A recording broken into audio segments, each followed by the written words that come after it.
ஆசீர்வாத கன்மலை ஐக்கிய ஊழியங்கள் வழங்கும் தேவராஜ்யத்தின் எக்கால சத்தம்.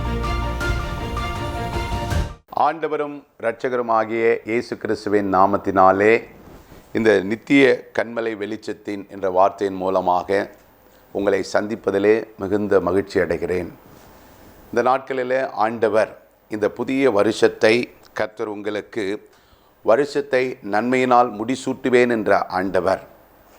பாருங்கள், இந்த புதிய வருஷத்தில் வந்திருக்கிறீங்க.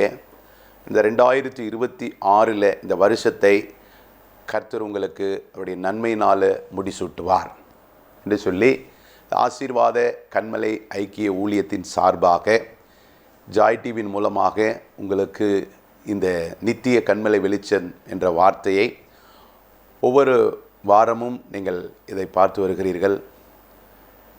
நித்திய வெளிச்சத்துக்காக பரலோகம் முன்குறிக்கப்பட்ட அநேக பரிசுத்தவான்களை இந்த வேதாகமத்திலே நாம் ஆதியாகம புஸ்தகத்திலிருந்து வெளிப்படுத்தின வரைக்கும் நாம் ஒவ்வொரு வாரமும் ஒவ்வொரு தேவ மனிதர்களை பார்த்து வருகிறோம். அப்படியாக ஆண்டவர் இந்த நாட்களிலே இந்த டிசம்பர் மாதத்தில் கூட ஆண்டவர் பிறந்த இந்த நற்செய்தி நாட்களிலும் அதை தொடர்ந்து புதிய வருஷத்துக்குள்ளே கர்த்தர் உங்களை கொண்டு வந்திருக்கிறார். கர்த்தர் தாமே உங்களை ஆசீர்வதிப்பாராக. கர்த்தர் நாமம் மகிமைப்படுவதாக.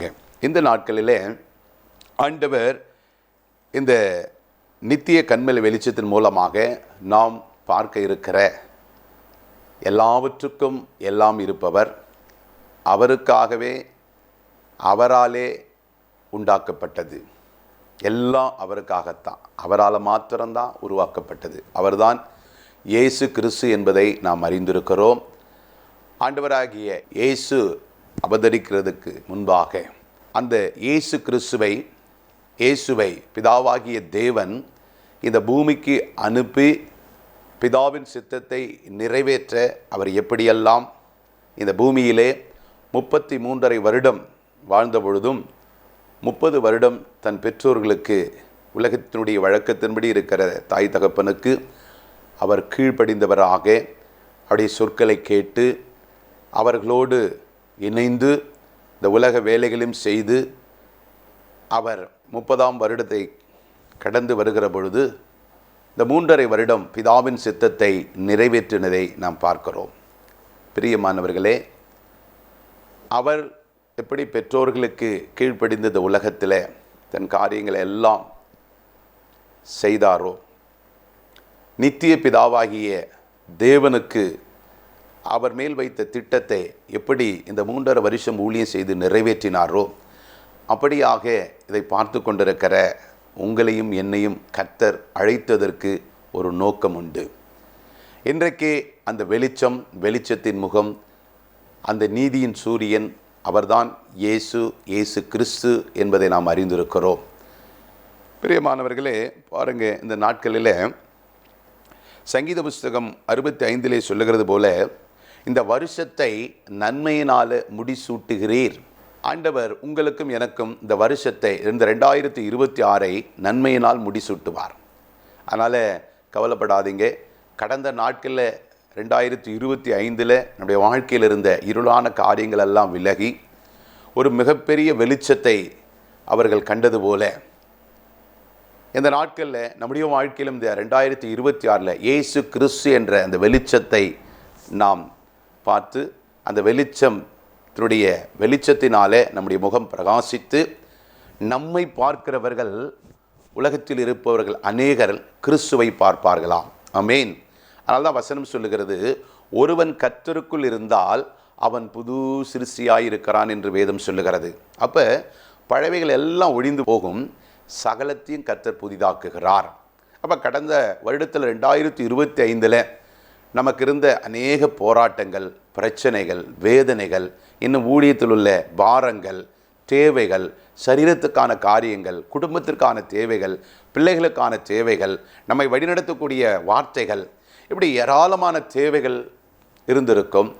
பல பிரச்சனைகள் இருந்திருக்கும், தடைகள் இருந்திருக்கும், இருளான காரியங்கள் நம்மை கட்டி வைத்திருக்கும். ஆனால் பாருங்கள், இந்த நாளில் இந்த நித்திய கன்மலை வெளிச்சத்தின் வார்த்தையின் மூலமாக இயேசு கிறிஸ்து எப்படி அவர் பிறந்த பொழுது உள்ளத்திலே பிறக்கிற பொழுது ஒரு நித்திய வெளிச்சம், ஒரு சந்தோஷம் பிறக்கிற பொழுது அந்த மனிதனுடைய இருதயத்தில் இருக்கிற பாவங்கள் எல்லாம் மாற்றப்பட்டு அவன் இருளெல்லாம் விலகி அந்த நட்சத்திரம் எப்படி சாஸ்திரிகளுக்கு வழிகாட்டியாய் இருந்ததோ அப்படியாக கர்த்தர் இந்த 2026 உங்களுக்கு வார்த்தையின் வெளிச்சமாய் இருப்பார். அதனால தான் சங்கீதக்காரன் சொல்லுகிறான், தேவரீர் என் விளக்கை ஏற்றுவீர். உம்முடைய வார்த்தை, உம்முடைய வசனம் என் கால்களுக்கு தீபமாய் இருக்கிறது, என் வார்த்தைக்கு வாசலாய் இருக்கிறது. அதாவது தேவனுடைய வார்த்தை உங்களுக்கு வாசலாய் இருக்குமா, தேவனுடைய வார்த்தை உங்களுக்கு வெளிச்சமாய் இருக்குமா, தேவனுடைய வழிநடத்துதல் உங்களுக்கு அவருடைய கரங்களை பிடித்து நடத்துமா. அதனால கர்த்தருடைய நாமம் மகிமைப்படுவதாக. அதனால் நம்ம ஆதியாகம புத்தகத்திலிருந்து வெளிப்படுத்தின விசேஷம் வரைக்கும் இந்த சுவிசேஷ வெளிச்சத்தில் எத்தனை பேர்கள் அந்த சுவிசேஷத்தை, நித்திய ராஜ்யத்தை குறித்து சொன்ன வார்த்தைகளை கேட்டு அநேகர்கள் மனம் திரும்பி இருக்கிறார்கள், அநேகர்கள் தேவன் பக்கமாய் திருப்பி இருக்கிறார்கள். யோவான் ஸ்நானகன் அருமையாய் சொல்லுகிற பொழுது, மனம் திரும்புங்கள், பரலோக ராஜ்யம் சமீபித்திருக்கிறது என்று பிரசங்கம் பண்ணினவன், கர்த்தருக்கு வழியை ஆயத்தப்படுத்துங்கள், அவருக்கு பாதைகளை செவ்வை பண்ணுங்கள் என்று வனாந்தரத்திலே கூப்பிடுடைய சத்தம் தானது என்று ஏசாயா தீர்க்கதரிசனால் சொல்லப்பட்ட இவனே என்று யோவான் ஸ்நானகனை குறித்து அவர் சொல்லுகிறார். அது மாத்திரமல்ல, அந்த யோவான் ஸ்நானகன் சொல்லுகிறார், அந்த ஒளியாக இருக்கட்டும், அந்த வார்த்தையாக இருக்கட்டும், அந்த வெளிச்சமாக இருக்கட்டும், அந்த இரட்சகராக இருக்கட்டும், பாவத்தை மன்னிக்கிறவராக இருக்கட்டும். ஏன்னா யோவான் ஸ்நானகனை குறித்து கேள்விப்பட்ட அநேகர் வருகிறார்கள், நீர் யார், நீ தீர்க்கதரிசியா, நீர் யார், இந்த பாவ மன்னிப்பை குறித்து சொல்லுகிறீரே, பேசுகிறீரே, நீர் யார் என்று உத்தரவை கேட்டபொழுது அவன் தான் என்று சொல்லவில்லை, அந்த ஒளியை குறித்து, அந்த வார்த்தையாகிய இயேசுவை குறித்து, கிறிஸ்துவை குறித்து பிரசங்கம் பண்ணுகிறான். அவருக்கு பாதையை செவ்வை பண்ணுகிறான். அவரிடத்திலே வருகிறதுக்கு ஏராளமான பேருக்கு எச்சரிப்பு கொடுக்கிற ஒரு யோவான் ஸ்நானகனை நாம் பார்க்கிறோம்.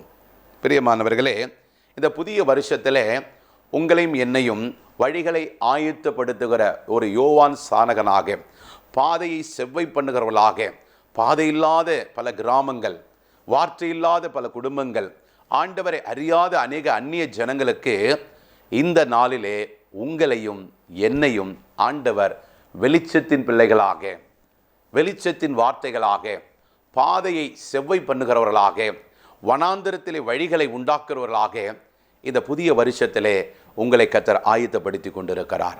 பிரியமானவர்களே, இந்த 2025 எப்படி கடந்தது என்பதை நீங்கள் அறிந்திருப்பீர்கள். ஆனால் இந்த 2026 நிச்சயமாகவே முடிவு உண்டு. நீங்கள் எந்த நம்பிக்கையோடு இந்த 2026 பிரவேசித்திருக்கிறீர்களோ உங்கள் நம்பிக்கை வீண் போகாது. கடந்த வருஷம் இது வரைக்கும் 25ஆம் வருஷம் வரைக்கும் எனக்கு எதுவுமே நடக்கலை, இந்த 26வது இந்த வருஷம் எனக்கு நன்மை கிடைக்குமா, ஆசீர்வாதம் கிடைக்குமா, என் வாழ்க்கையில் ஒரு உயர்வு வருமா, என் ஊழியத்தை கர்த்தர் பெருக பண்ணுவாரா, என்னுடைய இருதயத்தில் இருக்கிற எல்லாவற்றையும் கர்த்தர் அறிந்திருக்கிறாரே, இது நடக்குமா நடக்காதா என்று சொல்லி நீங்கள் கேள்விக்குறியோடு, வேதனையோடு, கண்ணீரோடு, இல்லை ஒரு ஏக்கத்தோடு இருக்கலாம். தாகம் உள்ளவன் மேல்தான் ஆண்டவர் ஜீவ தண்ணீரை ஊற்றுகிறார். தாகமுள்ள ஆத்துமாதான், தவனமுள்ள ஆத்துமாதான் தாகத்தை பெற்றுக்கொள்ளும்.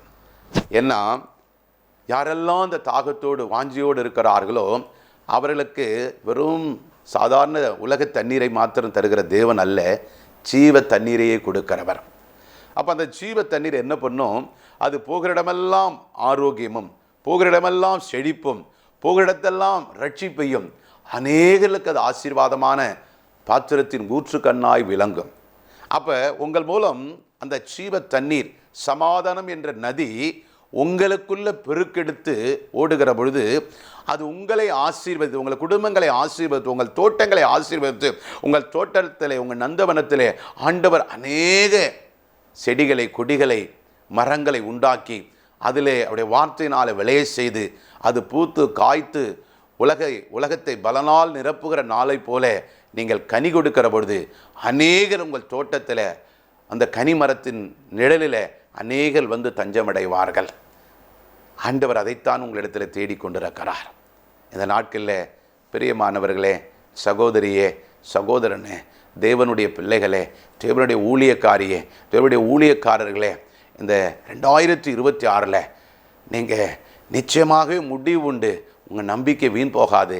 உங்களுடைய அந்த கனிதருகிற அந்த மரத்தின் அடியில் ஏராளமான பேர் வந்து சுகமடைய போகிறாங்க, ஏராளமான பேர் குணமடைய போகிறாங்க, ஏராளமான பேர் நன்மை பெற போகிறாங்க, ஏராளமான பேர் ஆசீர்வதிக்கப்பட போகிறாங்க, ஏராளமான பேர் உங்களில் இருக்கிற அந்த கனியின் ஆசீர்வாதத்தை பெற்று அநேகர் கர்த்தர் நல்லவர் என்பதை ருசிக்க போகிறாங்க. கர்த்தர் உங்களை அதற்கு பாத்திரமாய் வைத்திருக்கிறார். ஆமென், ஹல்லேலூயா. அதனால் ஒன்றுக்கும் கவலைப்படாதீங்க. எல்லாவற்றுக்கும் கர்த்தரை ஸ்தோத்தரித்து அவர் நாமத்தை மகிமைப்படுத்தி விண்ணப்பங்களோடும் வேண்டுதலோடும் நீங்கள் அவ்விடத்தில் தெரியப்படுத்தி கொண்டே இருங்க. கர்த்தர் உங்கள் காரியத்தை மாறுதலாய் வாய்க்க பண்ணுவார். ஆமென், அல்லேலூயா.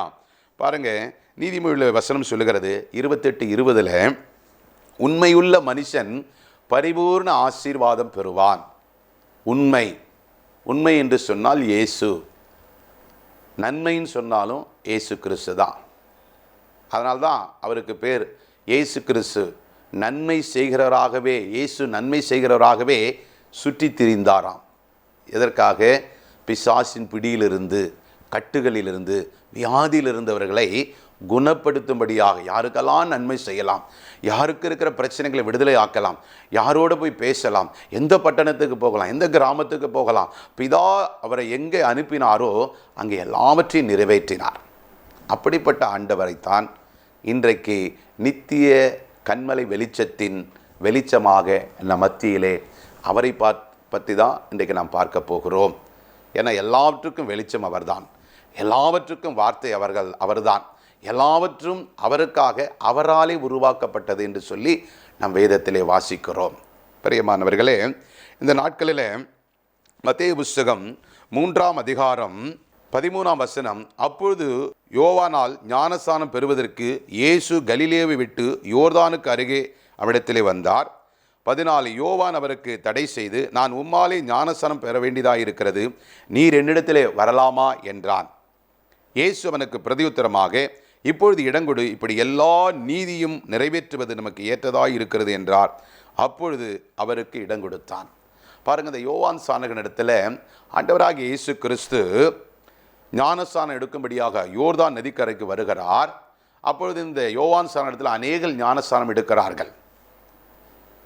இவர்தான் பாவத்தை சுமந்து தீர்க்கிற தேவாட்டுக்குட்டி என்று அந்த யோர்தான் நதிக்கரையில் ஆண்டவராக இயேசு கிறிஸ்து வருகிறார். எனக்கு ஞானஸ்நானம் கொடு என்று சொல்லி யோவானிடத்தில் கேட்கிற பொழுது அவன் பிரமிக்கிறான், ஆச்சரியப்படுகிறான். தெய்வத்துக்கே, கர்த்தருக்கே, இயேசு கிறிஸ்துவுக்கு நான் ஞானஸ்நானம் கொடுப்பதா? நான் உம்மாலே ஞானஸ்நானம் பெற வேண்டும் ஆண்டவரே, நீர் போய் என்னிடத்தில் வரலாமா என்று அவன் ஆச்சரியப்பட்டு பிரமிக்கிறான், பயந்து இருக்கிறான். ஆண்டவர் சொல்லுகிறார், இப்பொழுது நீ இடங்கொடு, எல்லா நீதியும் நிறைவேற்றுவது ஏற்றதாய் இருக்கிறது, நீ தடை பண்ணாத. ஏன்னா ஆண்டவராகிய இயேசு கிறிஸ்து இந்த மனுக்குலத்துக்கு அனுப்பப்பட்டு அவர் பிதாவினுடைய வலது பாரிசத்தில் வீட்டிருந்தவராய் இருந்தாலும், பிதாவினுடைய ஒரே குமாரனாகிய ஏக சுதனாய் இருந்தாலும், இந்த பூமியிலே வருகிற பொழுது கர்த்தருடைய பிதாவுடைய சித்தத்தின்படியும் பரிசுத்த ஆவியுடைய வழிநடத்தின்படியும் ஆண்டவராகிய இயேசு கிறிஸ்துவின் வார்த்தையின்படியும் அவர்கள் மூழ்கி ஞானஸ்நானம் எடுத்து அவருடைய பிள்ளைகளாய் மாறி அந்த அபிஷேகத்தை பெற்று அவருடைய சித்தத்தின்படி நடக்கிற பொழுதுதான் பிதாவினுடைய காரியங்களை செயல்படுத்த முடியும். அதான் நீதி. அதனால தான் வசனம் சொல்லுகிறது, முதலாவது தேவனுடைய ராஜ்யத்தையும் அவருடைய நீதியும் தேடுங்கள். பிதாவுடைய நீதி எப்படி இருக்கிறதா? வானத்து மகிமையை பார்க்கிற பொழுது வானம் எந்த அளவுக்கு இருக்கிறதோ, வானத்துக்கும் பூமிக்கு எந்த அளவுக்கு தூரம் இருக்கிறதோ அவ்வளவு பெரியதாக இருக்கிறதா அவருடைய நீதி. அவர் நீதிக்கு முன்பாக ஒருவனாலும் நிற்க முடியாது. அப்போ இந்த நீதியை செயல்படுத்தப்பட வேண்டும் என்று சொல்லி ஆண்டவர் யோவான் ஸ்நானகனாலே ஞானஸ்நானம் பெற்று கரையேறின உடனே, அதே மத்தேயு புஸ்தகம் 3ஆம் அதிகாரத்தில் 16ஆம் வசனம் சொல்லுகிறது, இயேசு ஞானஸ்நானம் பெற்று ஜலத்திலிருந்து கரையேறின உடனே இதோ வானம் அவருக்கு திறக்கப்பட்டது. பிரியமானவர்களே, வானம் திறக்கப்படுகிறது. அடுத்த வசனம் சொல்லுகிறது, அன்றியும் வானத்திலிருந்து ஒரு சத்தம் உண்டாகி, இவருடைய நேசகுமாரன், இவரில் நான் பிரியமாயிருக்கிறேன் என்று உரைத்தது. அது மாத்திரமல்ல, இவருக்கு செவி கொடுங்கள். அப்ப பாருங்க, இந்த வெளிச்சம், ஆண்டவராக இயேசு கிறிஸ்து தான் வெளிச்சம், அவர்தான் வார்த்தை, அவர்தான் சத்தியம், அவர்தான் ஜீவன், அவர்தான் ரட்சிப்பு, அவர்தான் எல்லாமே எல்லாம். ஒரு மனிதன்கிட்ட, ஒரு யோவான் சானகன் என்று சிறியின் வயிற்றிலே பிறந்த ஒரு மனிதன்கிட்ட உலகத்து வானத்துக்கும் பூமிக்கும் ஆண்டவர், அண்ட சராசரங்களில் இருக்கிற ஆண்டவர் தன்னை தாழ்த்தினார். பாருங்க, பிறந்த பொழுது பாருங்க, அவர் அரண்மனையில் பிறப்பான்னு சொல்லி தான் இஸ்ரவேல் ஜனங்கள், யூத ஜனங்கள் எல்லாரும் நினைத்தாங்க, அரண்மனை நோக்கி இருந்தாங்க. ஆனால் அவரோ மாட்டு தொழுவத்திலே பிறந்தார், தன்னை தாழ்த்தினார்.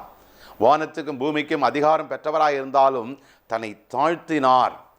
பாருங்க, அந்த இடத்துல தான் அவருக்கு அதை அவர் அவமானமாக எண்ணலை, அவர் அதை என்ன பண்ணல, குறைவாக எண்ணலை, தன்னை தாழ்த்தினார். பாருங்க, அவ்வளோ அதிகாரத்தை பெற்றிருந்தோம், அவ்வளோ வல்லமை பெற்றிருந்தோம். உலகத்தினுடைய அண்ட சராசரங்களுக்கும் ஆண்டவராகிய இயேசு கிறிஸ்து என்ற நாமம் 1000 நாமங்களுக்கு மேலான நாமத்தை உடையவர்.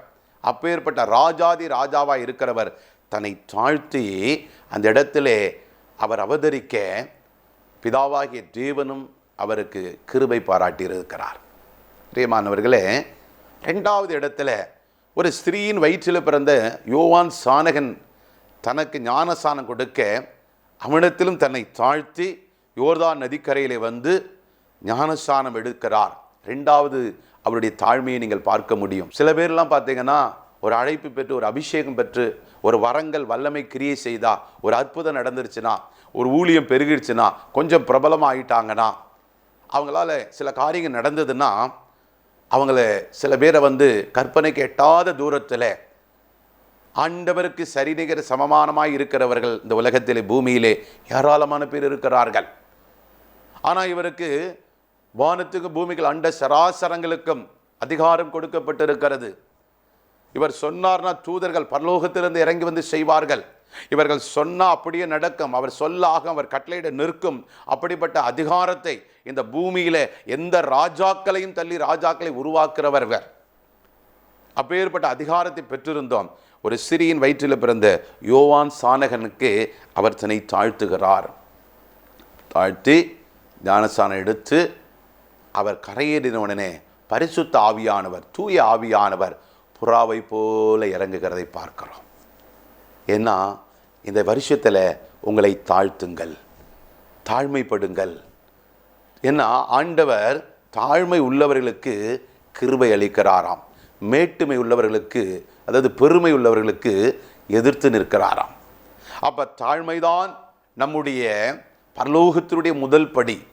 தாழ்மையை தரித்து கொள்ளாமல் ஒருவனும் பரலோகத்தினுடைய முதல் படியிலே என்ன பண்ண முடியாதாம், கால் வைக்க முடியாதாம்.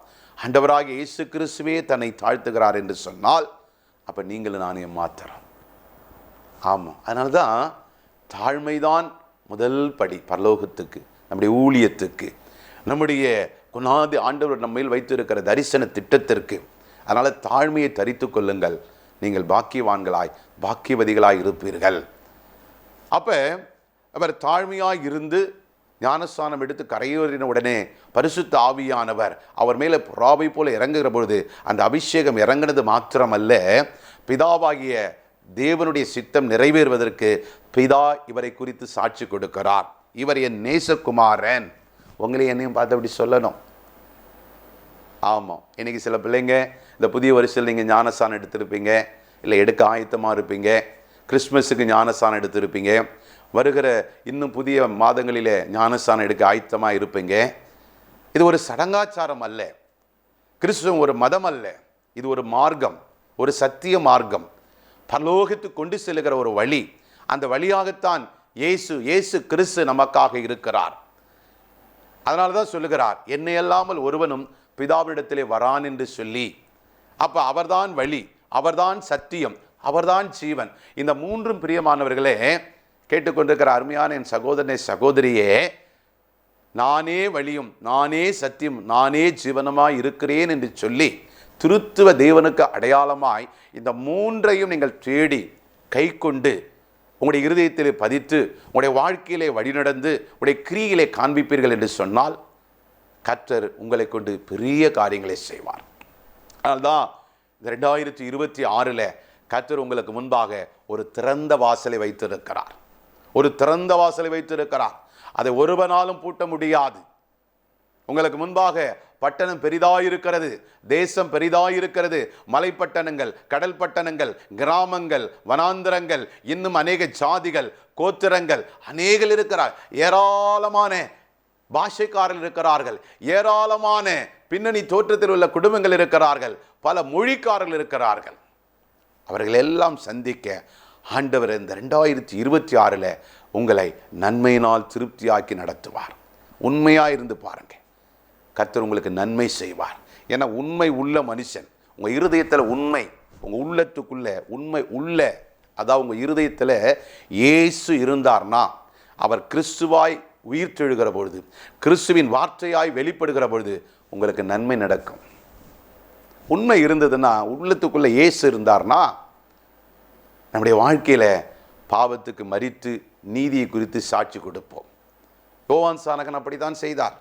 நான் அல்ல, இந்த உலகத்தின் பாவத்தை சுமந்து தீர்க்கிற தேவாட்டிக்குட்டி இவரே என்று சொல்லி ஆண்டவராகிய இயேசு கிறிஸ்துவை அவர் மகிமைப்படுத்தினார், மேன்மைப்படுத்தினார், அவருக்கு வழியை ஆயத்தப்படுத்தினார். இவர்தான் அந்த தேவாட்டுக்குட்டி என்று சொல்லி அவரை குறித்து நீர் பெருகவும் நான் சிறுகவும் ஆண்டவரே அப்படின்னு சொல்லுகிறார். பிரியமானவர்களே, இந்த வார்த்தையை கேட்டுக்கொண்டிருக்கிற நீங்களும் நானும் 2026 என் நாமத்தை பிரஸ்தாபடுத்துகிற எந்த ஸ்தானத்திலும் வந்து நான் உங்களை ஆசீர்வதிப்பேன் என்று சொல்லியிருக்கிறார். அவர் நாமத்தை உங்கள் வீடுகளில், உங்கள் ஊழியத்தில், ஒரு வேளை நீங்கள் ஊழியம் செய்யாமல் ஒரு தொழில் செய்யலாம், ஒரு வேலை செய்யலாம், இல்லை ஒரு குடும்ப ஸ்திரியாக இருக்கலாம், இல்லை வயதானவர்களாக இருக்கலாம், ரிட்டையர்டு பர்சனாக இருக்கலாம், இல்லை நீங்கள் ஒரு விசுவாசியாக இருக்கலாம். யாராக இருந்தாலும் சரி, முழு நேரம் ஊழியம் செய்கிறவங்க, 7 நாளும் ஊழியம் செய்கிறவங்க தான் ஊழியக்காரங்க அல்ல. அது அவர்களுக்கு அழைப்பு, அவர்களுக்காக அதனால தான் பிழைப்பும் உண்டாகும். அவர்கள் அதற்காகவே ஆண்டவர் தெரிந்தெடுத்திருக்கிறார், அபிஷேகித்திருக்கிறார்.